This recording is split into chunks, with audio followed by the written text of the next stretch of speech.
Mohon perhatian, tekan tombol subscribe.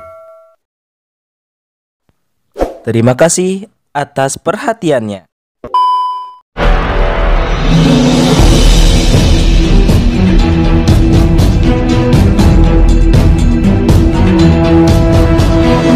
Saya Yasin Muhammad, driver online Depok.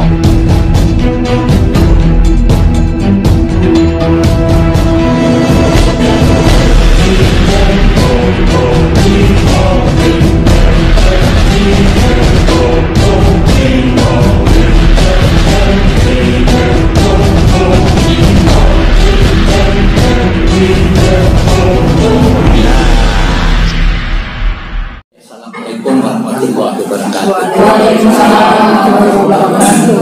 Untuk memahami persoalan bangsa kita, negara ini, kita harus mulai dari konstitusi kita atau undang-undang dasar. Kalau di organisasi itu, kalau kita nggak tahu ADART kan jadi repot. Akhirnya kita bergerak aut-autan, ngawur dan sebagainya. Nah, itulah gunanya ADART, itu gunanya Undang-Undang Dasar negara kita. Tidak saya akan ulas panjang lebar.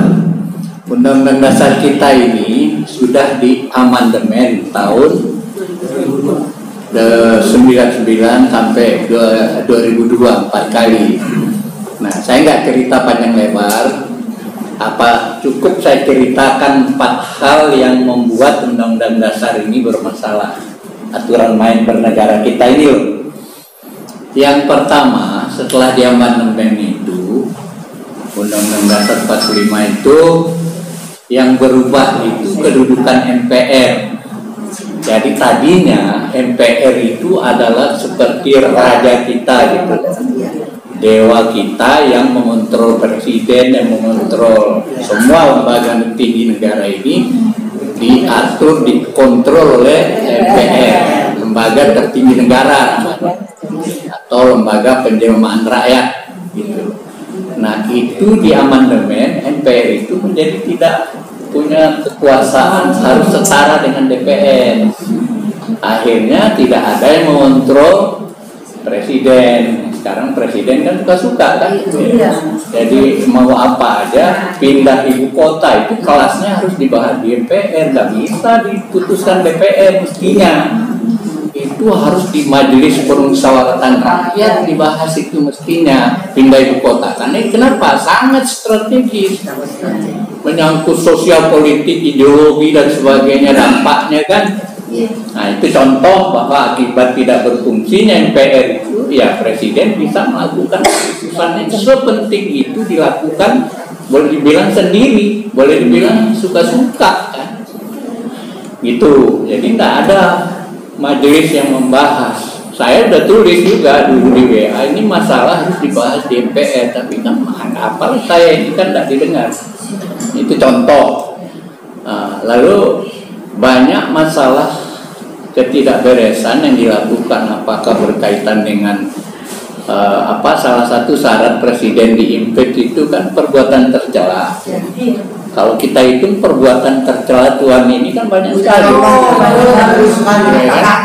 Harusnya sudah bisa. Tapi karena MPR-nya kayak gini nggak bisa. Memang ada impeachment diatur oleh Undang-Undang Dasar yang 2002 itu. Misalnya lewat pasal 7A atau 7B itu. Ya, dimana harus DPR dulu sidang, habis itu DPR-nya ngoper ke MPR, MPR oper lagi ke MK, dari MK balik lagi ke, itu bisa 5 tahun itu baru selesai.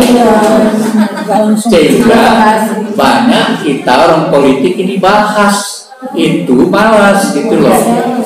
Paling ini jeruk makan jeruk kan, misalnya di DPR aja, bagaimana DPR sekarang mau memimpin presiden misalnya, mengusulkan, tidak bisa karena semua partai ketuanya tersandra. Berani loh kan gitu. Lihat aja si Surya Paloh yang nakal, dilihat kan mau mencalonkan Anies, langsung dikerjain semua kadernya di obok-obok. Artinya kekuasaan presiden sudah kelewatan dan tanpa malu-malu bilang cawe-cawe gitu kan. Itu semua dampak dari tidak terkontrolnya kekuasaan presiden MPR. Nah itu judul kita ya, MPR yang tidak lagi berperan sebagai lembaga tinggi negara. Itulah dampaknya. Dampak berikutnya ya dari amandemen itu yang paling terasa itu adalah ekonomi kita dulu kan diatur secara kekeluargaan, artinya lewat musyawarah, di mana kekayaan alam, sumber daya alam dan lain-lain, bumi dan air apa itu kan ada kuasa juga. Ini sekarang kan diserahkan ke swasta semua. Terjadi kapitalisme di negara kita ini, sehingga yang kaya makin kaya, miskin makin miskin, karena dia sudah menguasai tambang batu bara, menguasai tambang nikel, menguasai tambang emas, dan penguasa ada yang merangkap jadi pengusaha.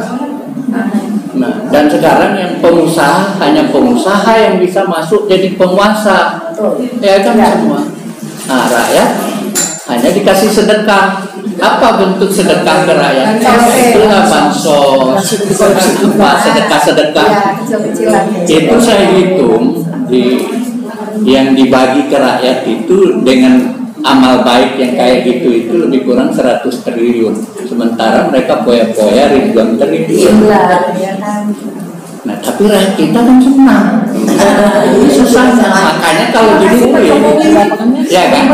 Kalau dilakukan pooling atau minta pendapat rakyat, bagaimana pemerintahan Jokowi? Baik. Padahal sedekah belas kasihan. Jadi pernah saya tulis itu negara diurus seperti panti asuhan. Prinsipnya adalah prinsip apa? Filantropis atau apa istilah dalam ilmu sosial itu? Kedermawanan. Belas kasihan. Padahal rakyat itu harus diuruskan berdasar prinsip hak. Kenapa dia berhak? Karena ada kewajibannya. Kewajibannya apa? Bayar pajak. Ya, hak kita apa? Nah, kalau diurus dengan prinsip hak, jadi nggak ada sedekah-sedekah kayak gitu. Bukan karena belas kasihan si atau rejim, bukan. Tapi kan haknya dia dapat. Kita bayar pajak sekian setahun.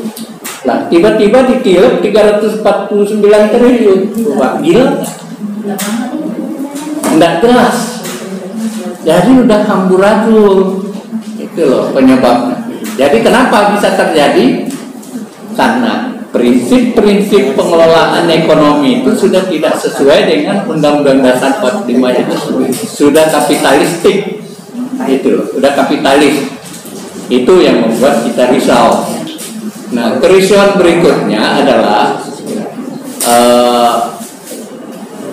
dengan amandemen Undang-Undang Dasar 45 itu, dulu di dalam pasal 6A itu dikatakan bahwa presiden adalah orang Indonesia asli.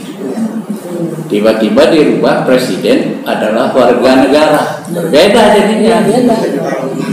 Sehingga tanda petik siapapun di sini yang baru masuk naturalisasi sebentar bisa jadi presiden.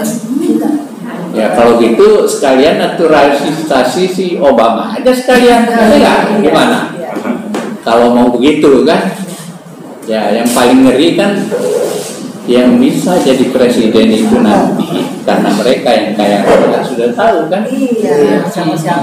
Sekarang ya kayak Melayu-Melayu yang kaya raya yang siap jadi presiden siapa? Makin sedikit kan? Siapa yang menguasai ekonomi dan sebagainya? Tentu itu yang punya peluang. Jadi ke depannya kalau terus seperti ini berjalan, sudah saya bilang Indonesia bisa terjadi proses Singapurisasi. Singapura itu dulu kan kerajaan Temasek, Melayu punya. Tiba-tiba pakai kopiasi, Lee Kuan Yew pakai kopiah keliling, rebut hati orang Melayu. Jadilah dia Perdana Menteri. Setelah jadi Perdana Menteri, inilah hasilnya. Bahasa Melayu tidak diajar, yang diajar bahasa Cina sama bahasa Inggris. Coba Melayunya sudah jadi gembel di sana. Nah, Indonesia kalau terus didiamkan dengan proses ini akan ke situ. Itu yang membuat saya ini susah tidur mikirin karena anak saya nanti Iya.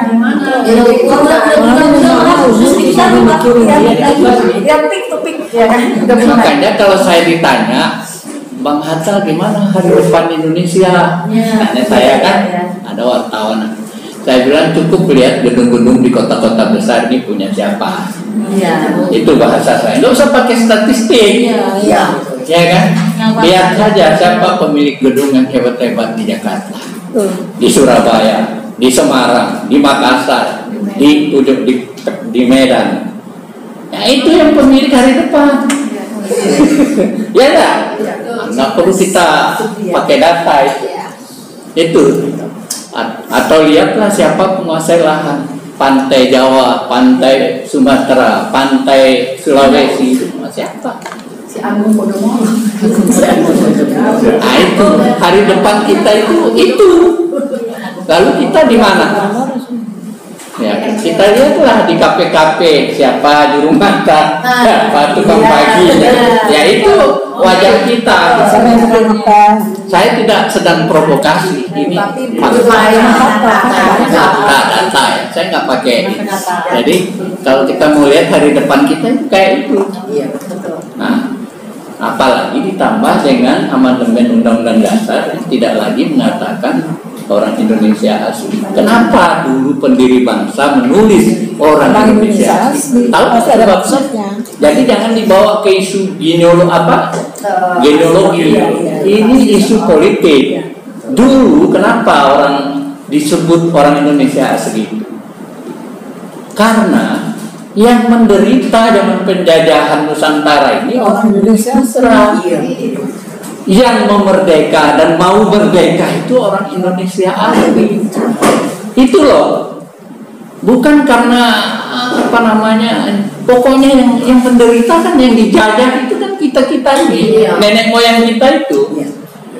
Nah, maka yang berhak untuk sebagai tuan di negeri itu adalah yang memerdekakan, yang mau merdeka, yang telah dijajah itu. Orang Indonesia asli itu maksudnya. Jangan dibilang sekarang kan diputar, seolah-olah lah kalau mau cari orang asli nggak ada katanya. Asli itu zaman Nabi Adam, bukan begitu argumentasinya. Argumentasinya politik perjuangan. Itu loh. Karena kita yang menderita, karena kita yang susah di zaman itu. Itu kenapa ada kata Indonesia asli. Harus baca lagi tulisan Bung Hatta sana, bukan yang ini. Itu harus dibaca lagi itu. Kenapa itu riwayat. Nah, itu. Lalu apalagi dampak buruk yang kita tidak sukai dari amandemen itu, dan kenapa orang ribut ingin kembali ke D45? Dampak buruk lain sistem pilpres langsung ini. Karena menurut orang tua kita, memilih presiden itu lewat musyawarah. Musyawarahnya gimana? Di MPR, di lembaga tertinggi negara itu bermusyawarah. Bagaimana wujudnya? Makanya ada utusan partai, ada utusan golongan, ada utusan daerah. Nah, utusan golongan itu ya golongan profesional, misalnya Ikatan Dokter Indonesia, Ikatan Sarjana Hukum Indonesia, Ketua Umum PP Muhammadiyah, Ketua Umum PP NU, Al-Wasliyah, guru, itu utusan golongan.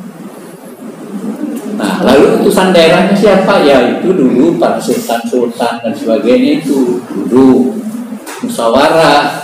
Karena kalau sekarang ditanya apa pasti orang Muhammadiyah pilih partai, belum tentu. Jangan-jangan mereka sebagian juga golput. Nah, harus diakomodasi lewat itu. Itulah MPR kita, Majelis Permusyawaratan Rakyat.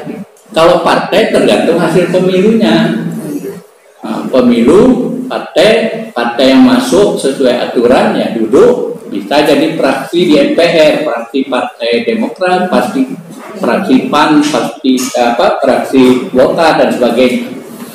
Nah, lalu orang bilang kalau gitu musyawarahnya bisa gampang dong, murah dong, katanya kan ada yang gitu, gampang disogok. Saya bilang buat apa ada tokoh-tokoh yang dari Muhammadiyah, dari NU yang sebagai penjaga moral di situ, masa bisa disogok? itu mereka ngawal.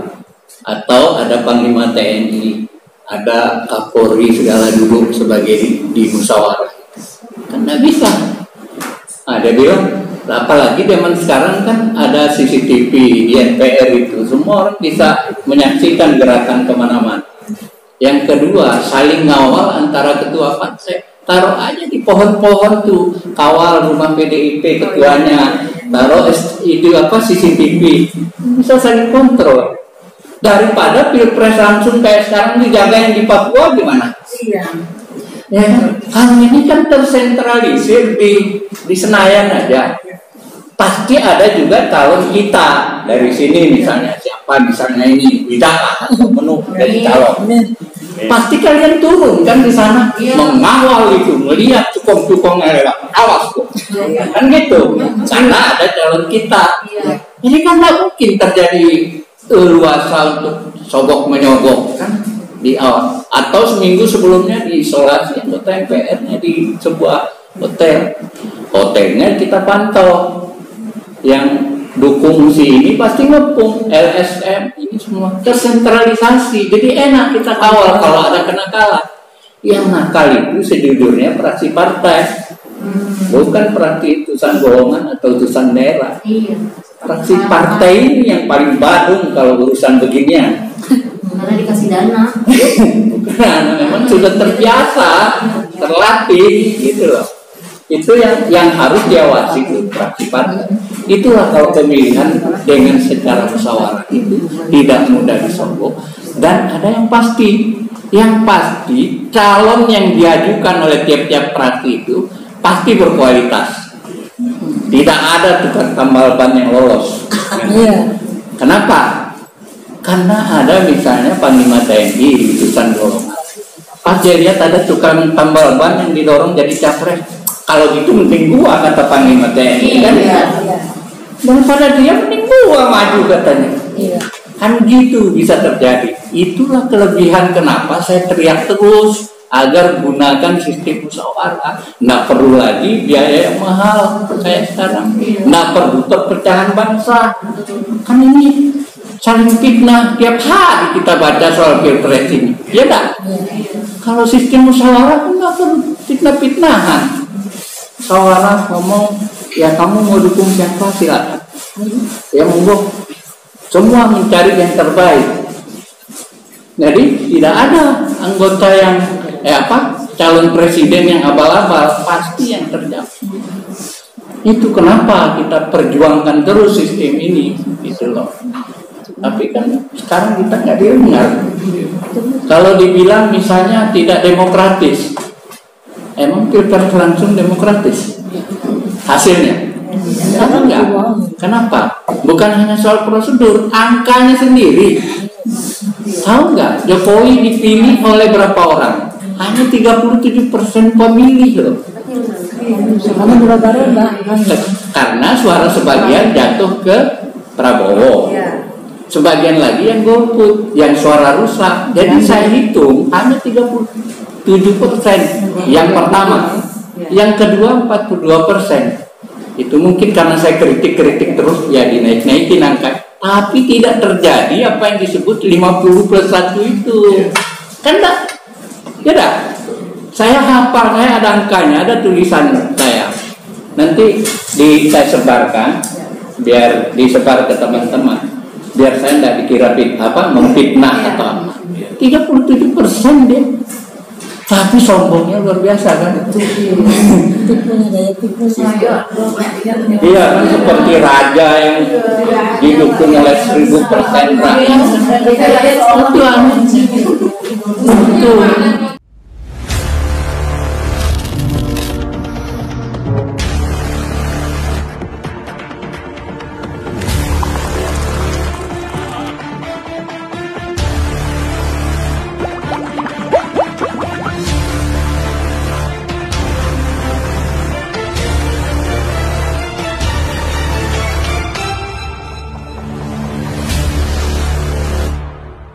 Jadi akibat amandemen itu paling tidak satu lembaga MPR itu lemah, tidak berfungsi, yang kedua ekonomi kita makin kaya begini, yang kaya makin kaya. Yang ketiga itu pilpres langsung itu yang banyak masalah, ya kan? Masalahnya biayanya sangat besar, akibat besar termasuk setelah berkuasa korupsi. Nah, dari mana biaya puluhan triliun untuk menang kalau tidak kasih konsesi impor minyak, impor bawang, impor beras, impor itu semua kan balas budi ke cukong-cukong yang memberi bantuan waktu pilpres, balas budi semua gitu.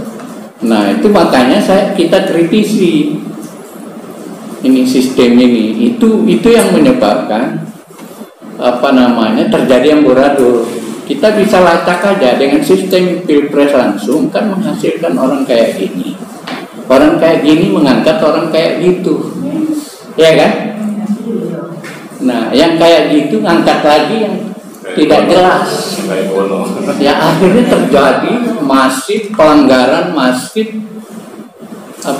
korupsi dan sebagainya itu karena tidak berlandaskan pada moral, pada akhlak, pada kualitas, kapabilitas. Dan ini kan sekarang hanya dasarnya popularitas dan isi tas, ya kan? Orang yang populer dan banyak isi tasnya itu yang dipilih kan? Jadi ini Indonesia nggak jelas, itu yang membuat saya prihatin. Gitu. Dan karena itu saya juga bangga dengan ARM yang terus berjuang. Saya senang ada masih suara nurani yang terpancarkan di ruang publik. Jadi kalau sampai semua orang bungkam diam, saya juga bingung. Mati semua orang. Iya. Saya mau ikut turut, takut kalau dikejar-kejar udah nggak ada napas lagi gitu. Jadi pasrah ya bagi-bagi ilmu ini aja yang bisa saya lakukan. Nah, saya kira cukup dulu ya sebagai pengantar. Kita sekarang diskusi yang sebanyak-banyak.